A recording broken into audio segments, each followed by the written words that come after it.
क्या हाल समाचार, सब बढ़िया है ना। चलिए ठीक है।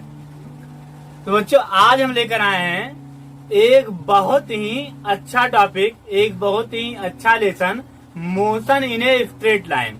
तो इस वीडियो में बच्चों हम motion in a straight line के बारे में पढ़ने वाले हैं, जिसकी हिंदी होती है सरल रेखा में गति या सरल रेखीय गति या रेखीय गति, सब एक ही है। तो इसमें खास करके हम लोग मैकेनिक्स पढ़ेंगे। मैकेनिक्स क्या होता है?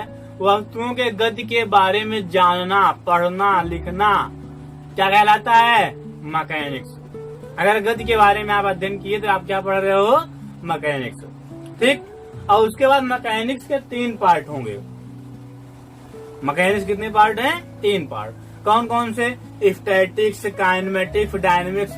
स्टैटिक्स की हिंदी गतिज विज्ञान, नहीं स्थिर विज्ञान, यही होगी थी ना। हाँ, स्थिर विज्ञान। स्टैटिक्स की हिंदी स्थिर विज्ञान। और उसके बाद क्या है? काइनेमेटिक्स।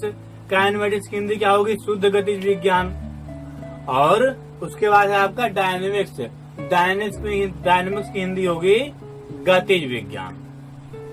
ठीक।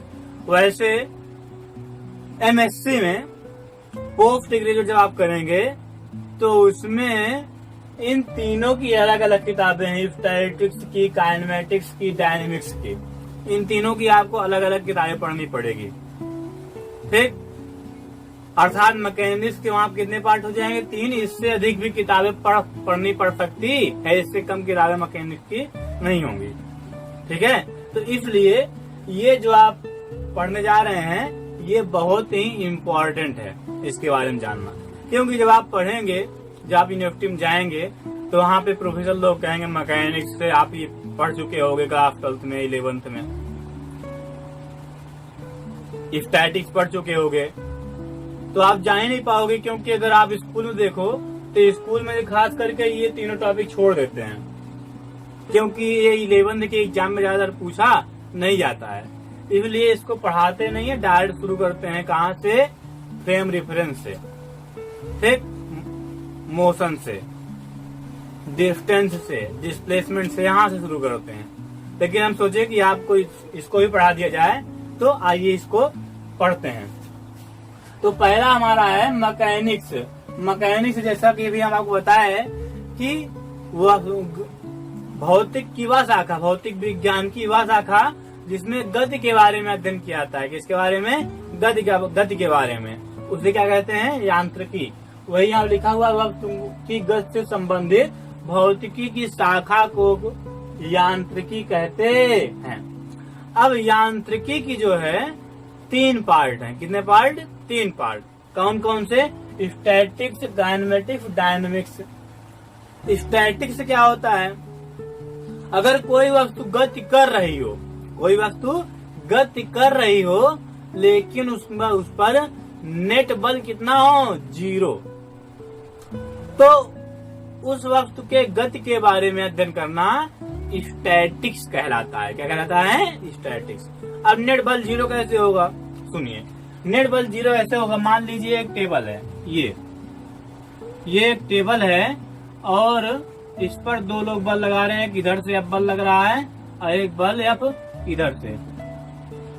तो और दोनों बल बराबर हों तो डायरेक्शन अपोजिट होने के कारण एक बल को हम प्लस ले लेंगे और एक बल क्या हो जाएगा? Minus. F minus F equal क्या हो जाएगा?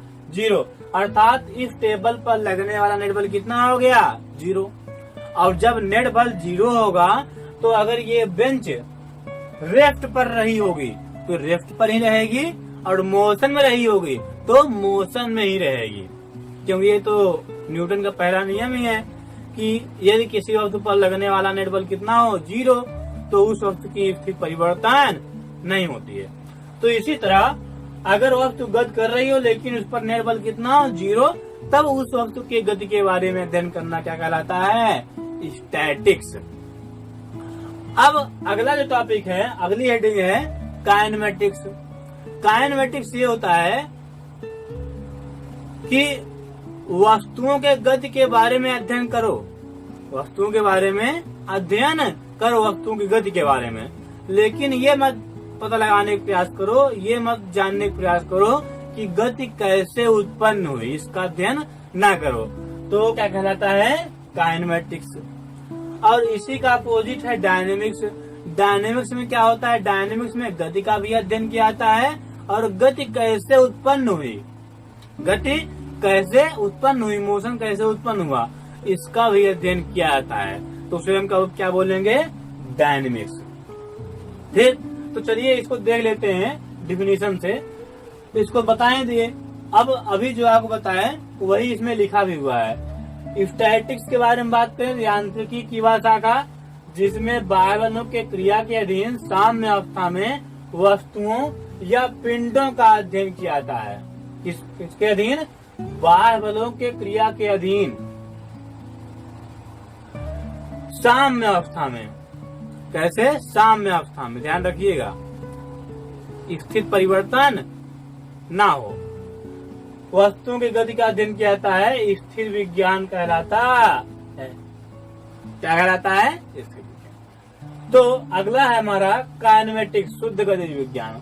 यांत्रिकी की वह शाखा जिसमें वस्तुओं के गति का अध्ययन किया जाता है परंतु उन कारणों पर कोई विचार नहीं किया जाता है जिससे गति उत्पन्न होती है, शुद्ध गतिज विज्ञान कहलाता है। क्या कहलाता है, शुद्ध गतिज विज्ञान।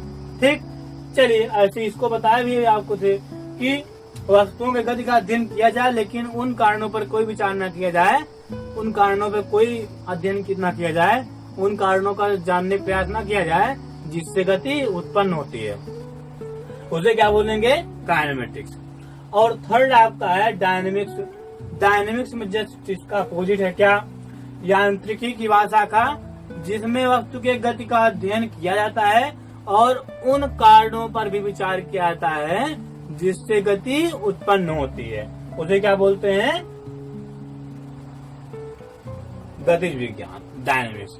इसमें क्या था, इसमें उन कारणों पर कोई विचार नहीं किया जाता था जिससे गति उत्पन्न हुई, लेकिन इसमें विचार किया जाता है, इसमें अध्ययन किया जाता है। ठीक, तो ये हुआ 3-4 डिफिनेशन हो गई, इसको आप छाप लीजिए और फिर हम चलते हैं आगे। चलिए छापिए सब लोग।